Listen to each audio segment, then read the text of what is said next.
Imagine a land where medieval castles crown hilltops above terraced vineyards, where golden beaches stretch beneath dramatic limestone cliffs, and where cobblestone streets wind through cities older than most nations.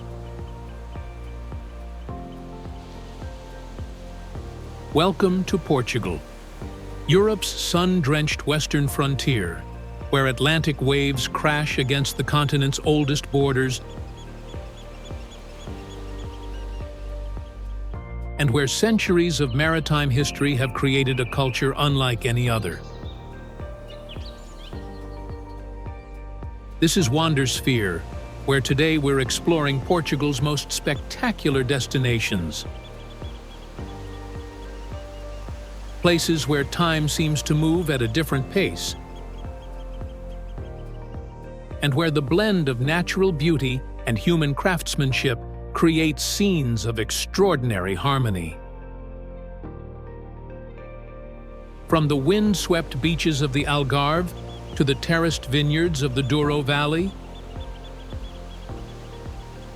from whitewashed villages perched on impossible cliffs to vibrant cities pulsing with ancient traditions, Portugal offers experiences that surprise even the most seasoned travelers. Join us as we venture through a country where the melancholic sounds of fado music echo through narrow alleyways, where the scent of grilling sardines and cinnamon-dusted pastéis de nata fills the air, and where the warmth of the people matches the golden sunshine that bathes these ancient landscapes.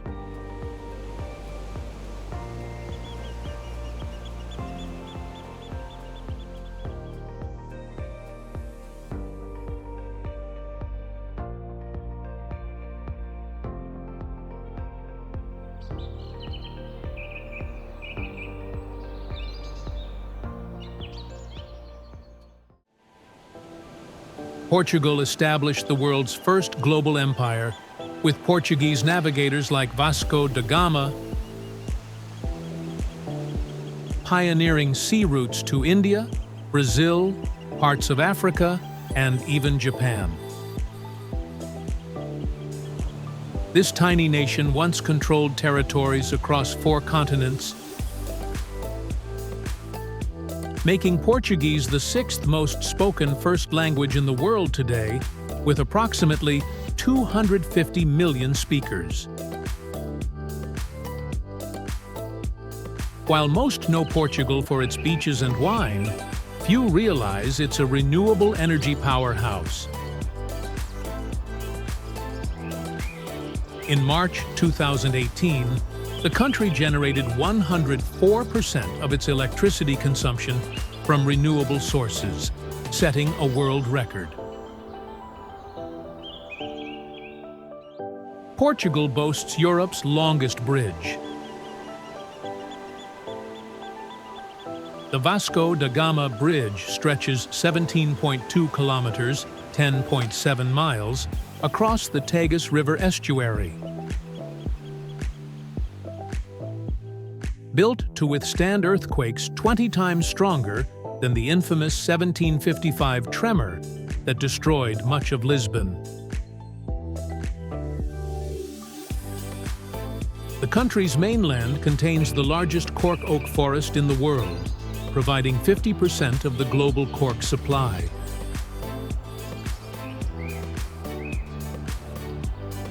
These cork oak landscapes are among the world's most biodiverse forest habitats, supporting rare species like the Iberian lynx, the Iberian imperial eagle, and the Barbary deer.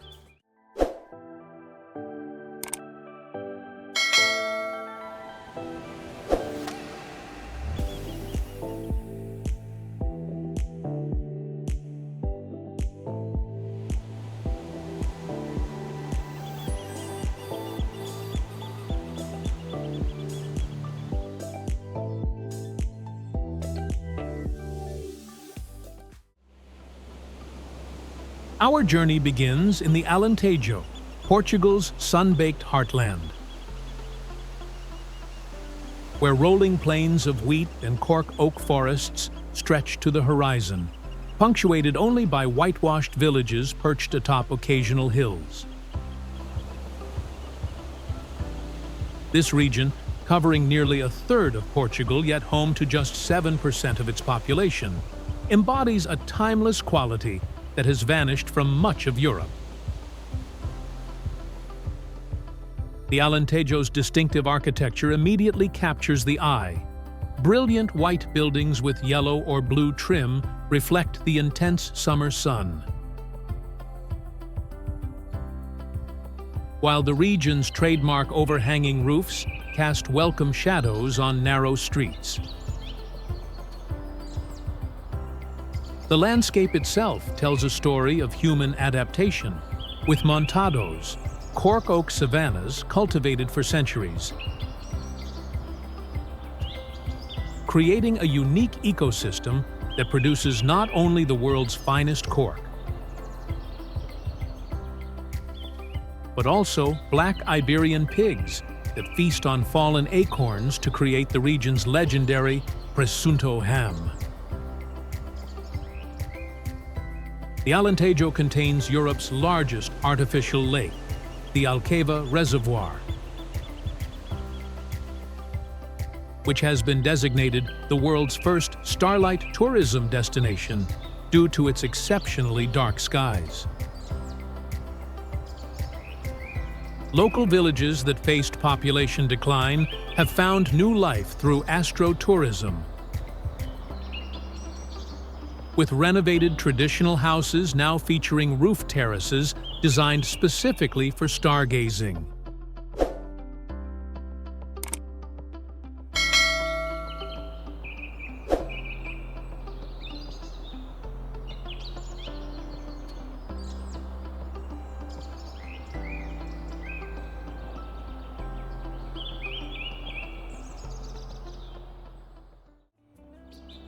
From the Alentejo's Golden Plains, we travel northeast to the extraordinary village of Monsanto.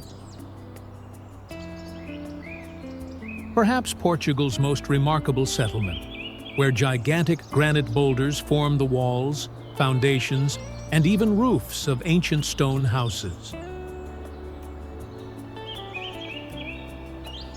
Perched dramatically atop a steep hill with commanding views across the Portuguese-Spanish border, this most Portuguese village in Portugal seems to grow organically from the mountain itself.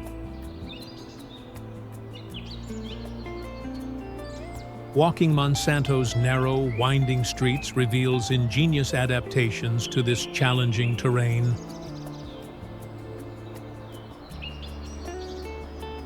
Houses squeeze between enormous rocks, utilizing these natural features as structural elements.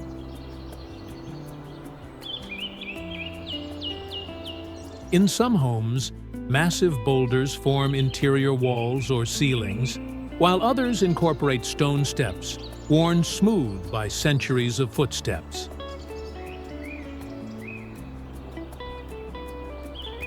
The village's crown is the ruins of a Templar castle that sits at the summit, offering breathtaking panoramic views across the rugged landscape.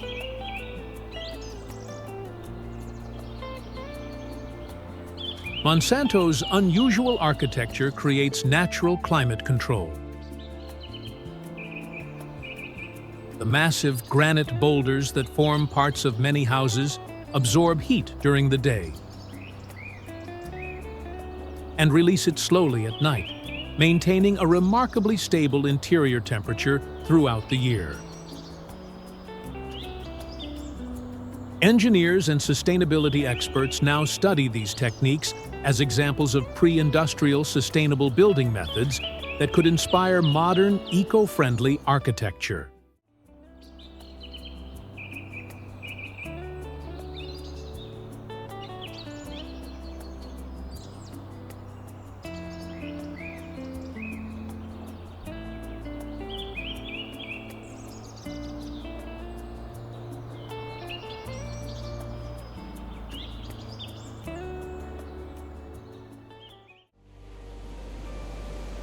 From Monsanto's boulder-strewn hillside, we journey south to the Algarve, Portugal's southernmost region, where some of Europe's most spectacular coastal landscapes meet the Atlantic Ocean. Here, towering ochre cliffs dotted with sea caves and natural arches frame beaches of golden sand, while whitewashed fishing villages tumble down hillsides to meet protected harbors. While many visitors know only the Algarve's developed central section, the region's true magic reveals itself in places like Sagres, the southwestern tip of continental Europe, where Henry the Navigator established his 15th century sailing school that launched the Age of Discovery. Here, dramatic 50-meter cliffs face the full force of the Atlantic, creating a place of raw natural power where the ancients believed the world ended. The Algarve's famous sea caves and distinctive rock formations were not primarily created by wave action, as most visitors assume, but instead formed through a process called karst dissolution. Rainwater, made slightly acidic by absorbing carbon dioxide from the atmosphere, gradually dissolved the region's limestone over millions of years, creating underground river systems and caverns that the sea later broke through.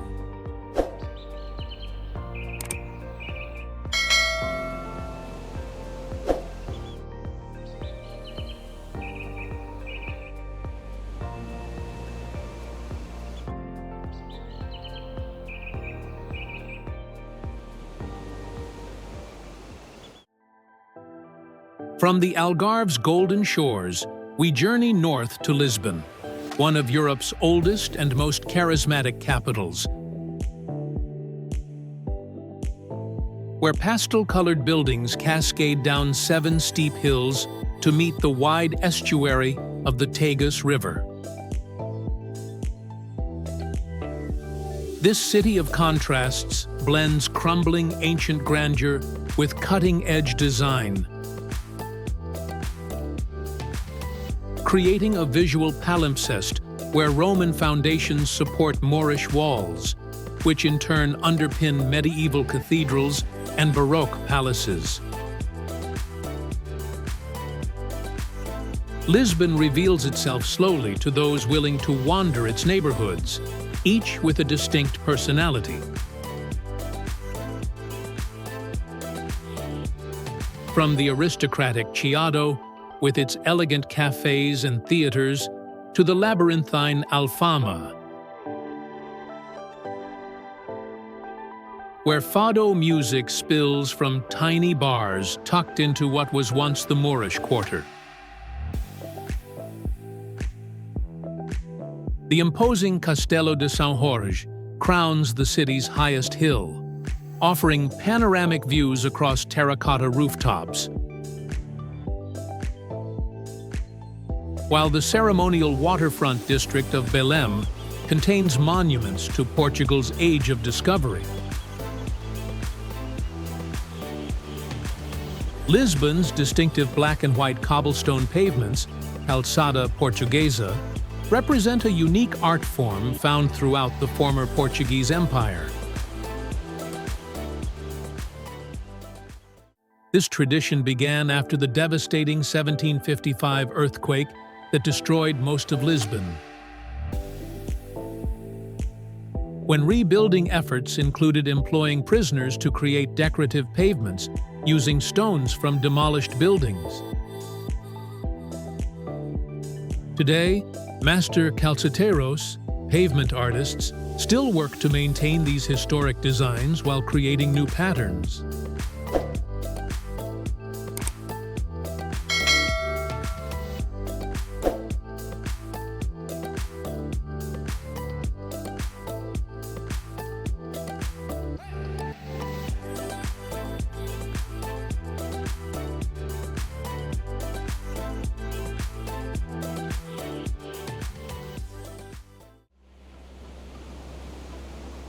From Lisbon's urban vibrancy, we travel just 30 kilometers west to discover Azenhas do Mar, perhaps Portugal's most dramatically situated coastal village.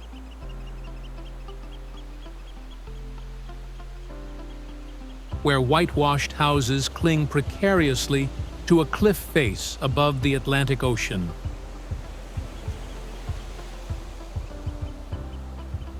This small settlement, whose name means water mills of the sea, cascades down the steep hillside like a Portuguese interpretation of Italy's Amalfi Coast.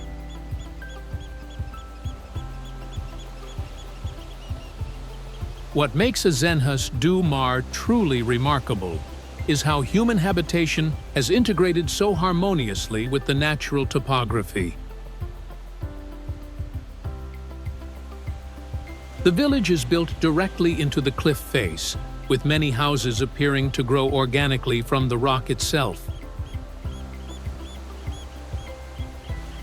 At the base of the cliff, a natural saltwater swimming pool has been created, protected from the powerful Atlantic waves by a concrete seawall, yet refreshed with each high tide. A perfect example of Portuguese pragmatism adapting to challenging natural conditions. Azenhas do Mar takes its name from the watermills that once lined the small stream flowing through the village. These ingenious mills used the combination of fresh water from the hills and the tidal patterns of the Atlantic to power grinding stones that processed grain for the entire region.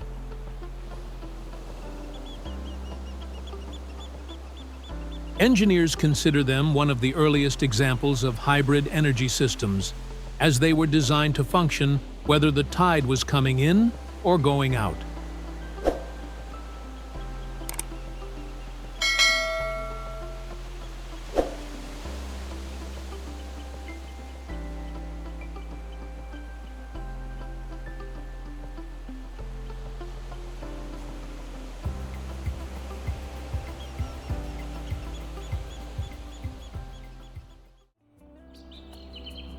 From Azenhas do Mar's dramatic coastline, we travel northeast to Obidos, a perfectly preserved medieval town completely encircled by massive crenellated walls that visitors can walk atop for spectacular views of terracotta rooftops, whitewashed houses, and the surrounding countryside. This wedding present town, gifted by King Dinis to Queen Isabel in 1282, represents one of Europe's finest examples of a complete walled settlement. Entering through the town's main gate, decorated with traditional blue and white azulejo tiles, visitors step back in time onto the Rua Direita, the main cobblestone street lined with whitewashed houses adorned with bougainvillea and wisteria.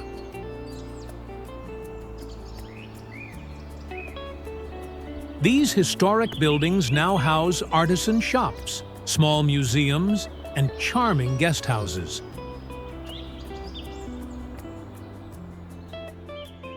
While intimate restaurants serve regional specialties like the local sour cherry liqueur, ginja, traditionally served in small chocolate cups.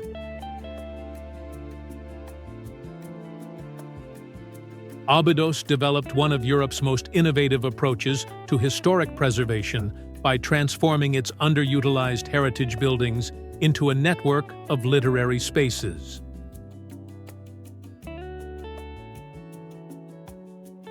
The Literary Town Project converted historic churches, markets, and schools into bookshops, each with a unique theme.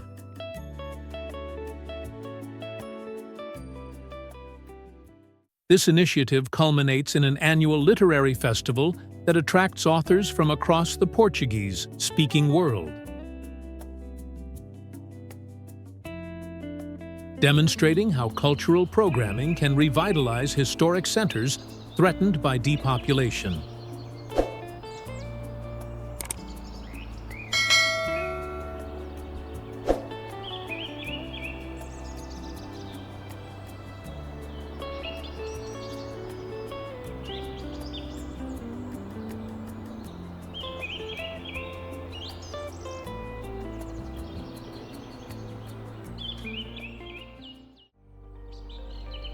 From Obidos' medieval charm, we travel north to Coimbra, Portugal's Oxford or Cambridge, where one of the world's oldest continuously operating universities, founded in 1290, dominates a historic city center perched dramatically above the Mondego River. This city of scholars blends academic tradition with youthful energy. As students in traditional black capes traverse cobblestone streets between lectures held in magnificent buildings spanning 8 centuries of architectural evolution.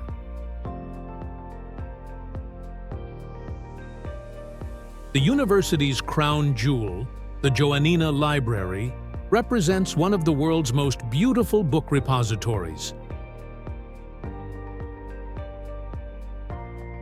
A Baroque masterpiece where 60,000 ancient volumes are housed in ornate gilded shelves under painted ceilings.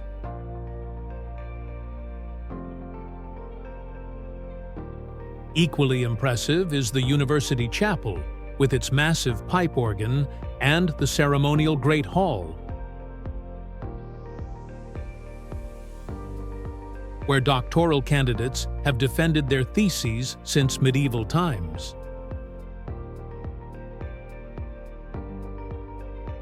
Coimbra University maintains one of the world's most unusual educational traditions, the praxi, a complex system of customs governing student life that dates back centuries.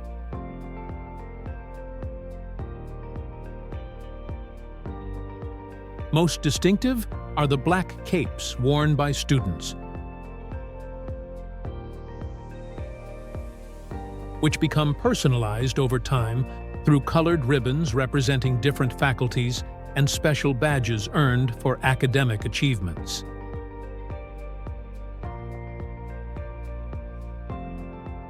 The more tattered and patched a cape, the greater respect its wearer commands, as this indicates it has been passed down through generations of the same family.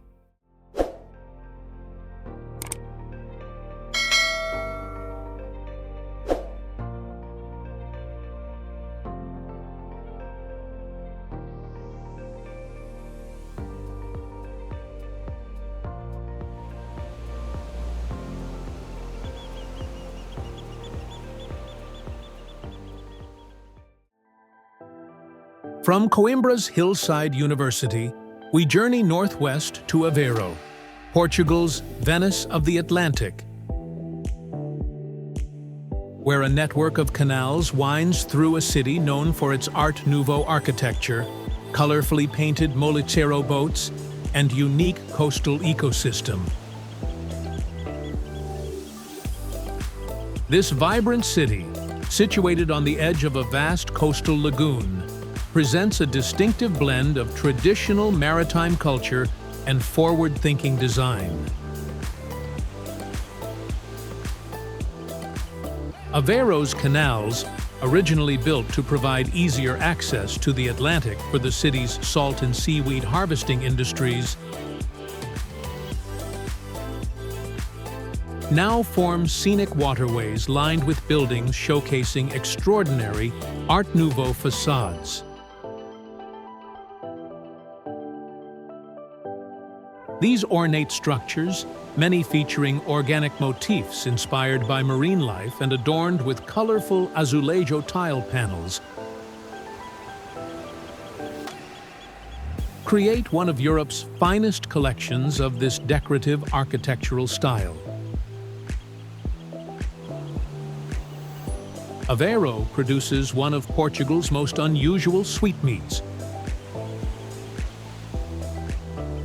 ovos moles, delicate confections made from egg yolks and sugar, encased in communion wafer formed into nautical shapes, like shells, fish, and barrels. This distinctive treat originated in the city's convents during the 16th century, when egg whites were used to starch nuns' habits and to clarify local wines, leaving an abundance of yolks that were transformed into confectionery.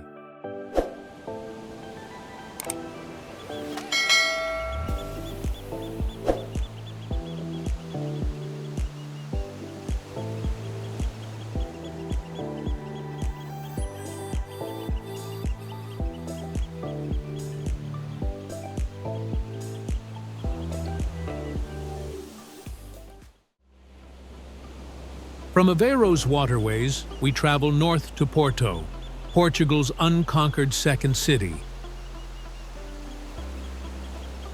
where dramatic topography creates one of Europe's most visually arresting urban landscapes. Built on the steep banks of the Douro River estuary, Porto cascades down to the water in a vertiginous tumble of colorful facades,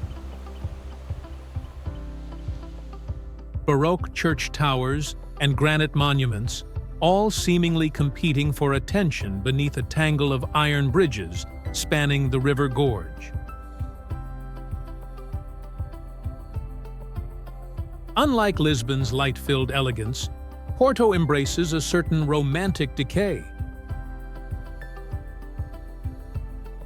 Peeling paint, laundry hanging from wrought iron balconies, and worn granite steps contribute to an atmospheric authenticity that has earned the historic center UNESCO World Heritage status.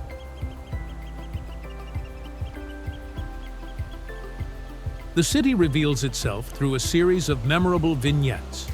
The towering double-deck Dom Luís Thurnfer Bridge connecting Porto to Vila Nova de Gaia.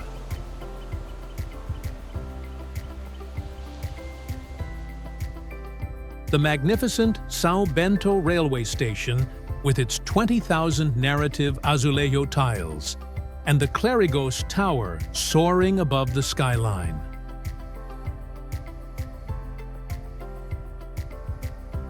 Porto's extraordinary Livraria Lello, often cited as one of the world's most beautiful bookstores, features a forked crimson staircase that seems to float unsupported in the middle of the shop.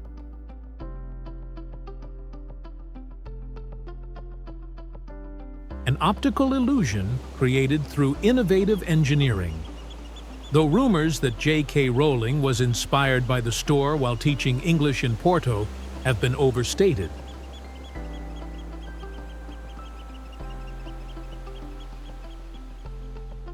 The building's fantastical elements do create an atmosphere reminiscent of Hogwarts, with stained glass, carved wood, and a magical quality that transcends its commercial function.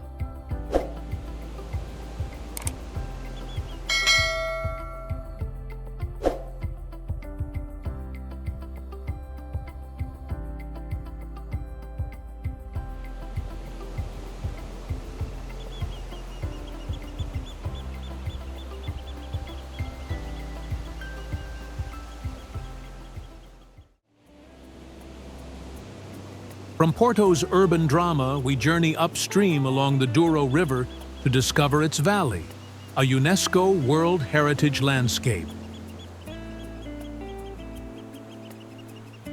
where humans have transformed precipitous terrain into one of the world's oldest demarcated wine regions.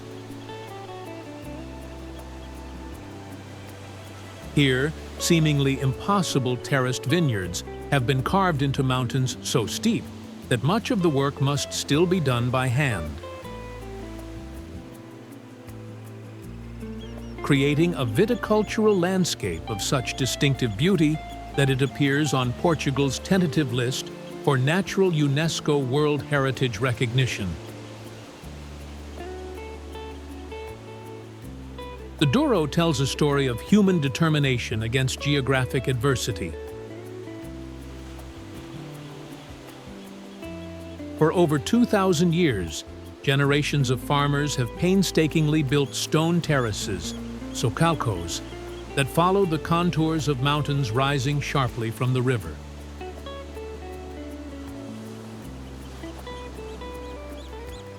In some places, these terraces are supported by dry stone walls, extending over 100 miles in length. Representing one of humanity's most extensive modifications of a natural landscape for agricultural purposes.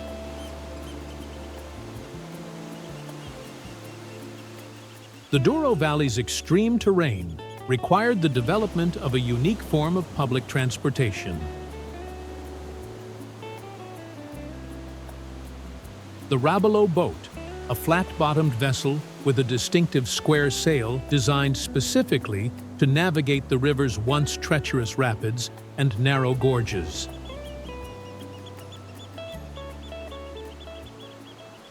Before modern roads reached the valley in the 19th century, these specialized craft were the only way to transport wine barrels from inland vineyards to Porto's aging cellars.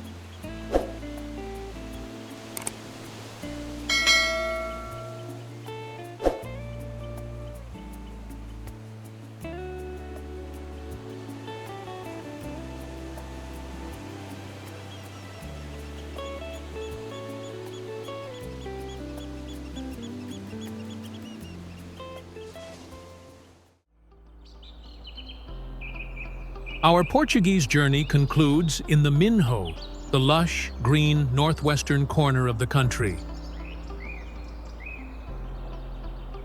where ancient traditions remain vibrant in a landscape of river valleys, terraced fields, and historic manor houses. This fertile region, considered Portugal's cradle of nationhood, presents a quieter, more pastoral face than the country's better-known destinations, yet offers some of its most authentic cultural experiences. The Minho's distinctive landscape features fields divided by granite posts supporting grapevines, an ancient agricultural system called vinha de enforcado, hanging vines, that allows farmers to produce wine while using the same land for other crops.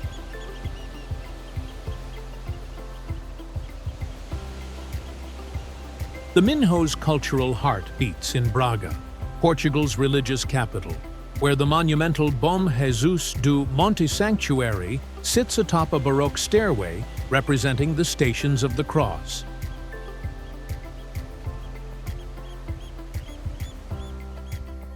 Nearby, the region's historic capital of Guimarães contains Portugal's best-preserved medieval center. Surrounding the castle where Portugal's first king, Afonso Henriques, was born in 1110. The Minho region preserves Portugal's oldest folk tradition, the Festa dos Tabuleiros, Festival of the Trays, in which young women parade through streets balancing elaborate headdresses constructed of 30 bread loaves, arranged in tiers, interspersed with flowers and topped with a crown and dove.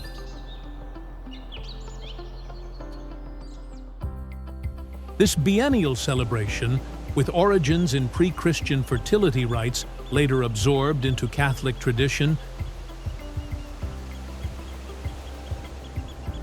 sees thousands of women participating in processions where these precarious structures must be balanced while navigating crowded streets.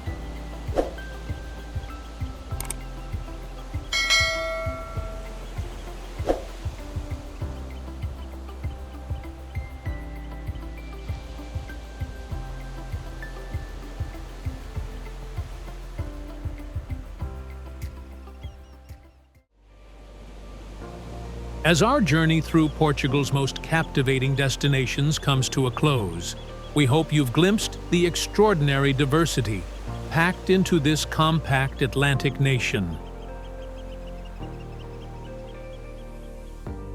From the sun-baked plains of the Alentejo to the verdant valleys of the Minho, from dramatic coastal villages to historic cities rich with tradition,